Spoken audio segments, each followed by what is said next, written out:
Welcome to day 3 of our daily Bible devotions. We continue our series on exploring more of worldview. And yesterday we talked about contrasting worldview. So, what do we need in comparing worldview? You know what we need? It's this one. We need an open mind. Yes, we cannot compare and contrast different worldviews if we do not have this. We need to have an open mind. And you probably hear this a lot around you. You need to have an open mind, you need to have an open mind. But what do we really mean by having an open mind? Sometimes the world does not really know what it means to have an open mind. And first, before we understand what it really means to have an open mind, how do we get an open mind? How do we do that? What if people around us are closed-minded? What do we do? How do we help them open their minds? Here's the answer. Here's the solution. We need to educate them. Because education gives us an open mind. That's what we're doing here. That's why you're going to school. We're educating you. We are studying so that we will have an open mind. Education is not meant to close our minds. It's not meant to give us specific things and then we will just limit our heads into just thinking about those things and nothing else. No, education is supposed to give us an open mind. It's supposed to open our perspectives.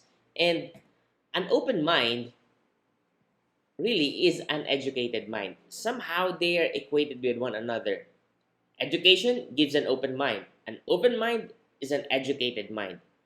Now, when we say that an open mind is an educated mind, now we go to what does it really mean to have an open mind? An open mind is a mind that accepts truth and rejects error. Okay, let me clarify that. Not because something is open, you can just dump anything on it. Then, because if you do that, then you don't have a mind, you have a trash can. You don't just dump everything there. There's the difference between a treasure chest or treasure trove and a trash can.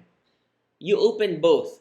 In the trash can, you throw everything there. Everything that's considered waste, not useful, not beneficial, you throw it there.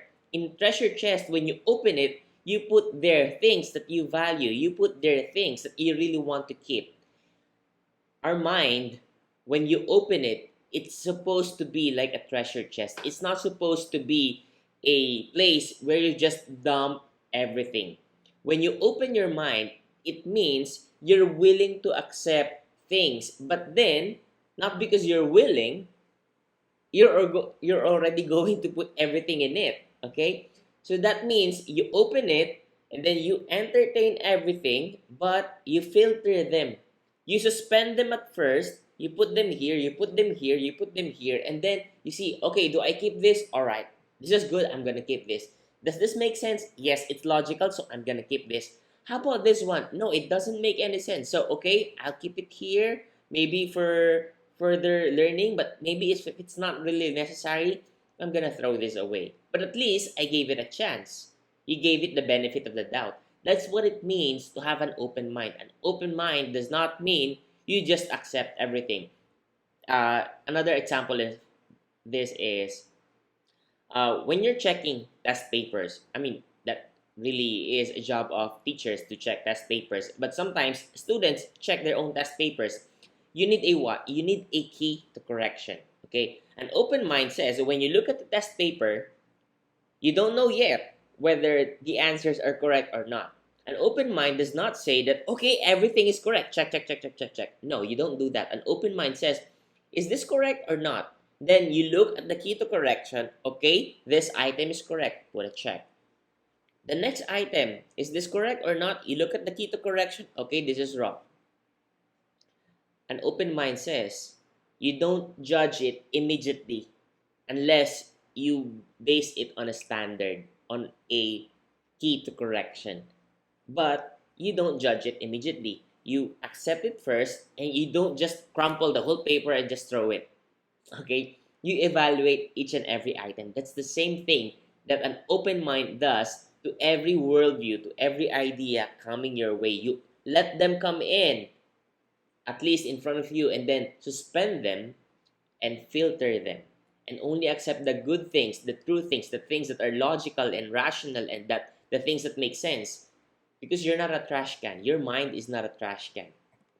And here's one thing that we need to correct, okay?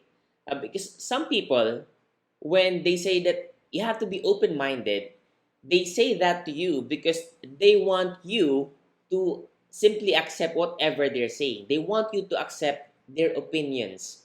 And think about, opinions have to be educated. You can't just accept everything, okay? If someone tells you something, okay, you're not yet sure if it's factual or not, then you check it against facts. Okay, it's opinion, but is it valid or not? Is it logical or not? Does this opinion make sense? Or maybe this opinion is trash. Not all ideas are equal. Not all opinions are equal. Opinions have to be educated. Sometimes people hide behind opinions. They're gonna say something, and so that people will not judge or evaluate the things that they're saying, they will just say, it's my opinion, don't judge it.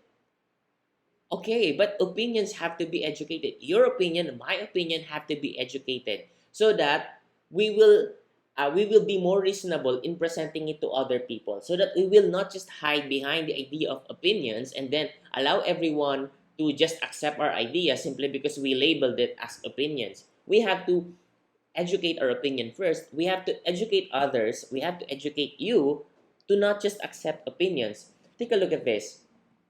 There's this quote here: we don't see things as they are, we see them as we are. Oh, that sounds profound. We don't see things as they are, we see them as we are. In some sense, it's correct, because the things that we see are interpreted by our own perspectives, our own worldview. We're talking about that. So in that sense, it's correct, okay? But our worldview does not distort reality. Our worldview does not change reality. If I use binoculars to look at the mountains, okay, just because my binoculars have a blue tint on its lens does not mean that the mountain is already blue. We cannot change the fact that the mountain is, say, brown or green, okay? Your worldview allows you to see it in a different way, but that does not change the facts. So we can't make opinions out of matters of fact. Okay, I can't say that according to my opinion that mountain is blue because my worldview says that mountain is blue. But what if the fact is the mountain is green? Okay, we can't just hide behind the idea of opinion. So in a way, we don't see things as they are, we see them as we are. That's how we interpret things, but that will not change facts. For example, there's a cup of coffee on my table. We have to test that with the reality. Okay, our perspectives, our opinions do not really change facts as they are. We have to separate matters of opinion and matters of fact. 2 plus 2 equals 4 is my favorite example. That's a matter of fact. That's not a matter of opinion. No one can argue that 2 plus 2 equals 5. That's a matter of fact. We can't make opinions out of matters of fact. So if someone is saying, okay, this steak is good, this ramen is good, okay, that's your opinion, that's your opinion. But if you say that this ramen, okay, is expensive, or this ramen costs 1,000 pesos when in fact it costs only 200 pesos or 300 pesos, then that's a matter of fact. You can't make that a matter of opinion. When we make matters of fact into matters of opinion, you know what we're doing? We're actually darkening our hearts. What was warned in Romans chapter 1 verse 19, don't they became futile in their thinking? That's what's happening to us when we mix opinions and facts together and we're not able to distinguish between the two. When we simply accept things, all of them, and dump them into our minds, when we treat our mind as trash can, that's what we do. Our thinking becomes futile and our hearts and our minds become dark.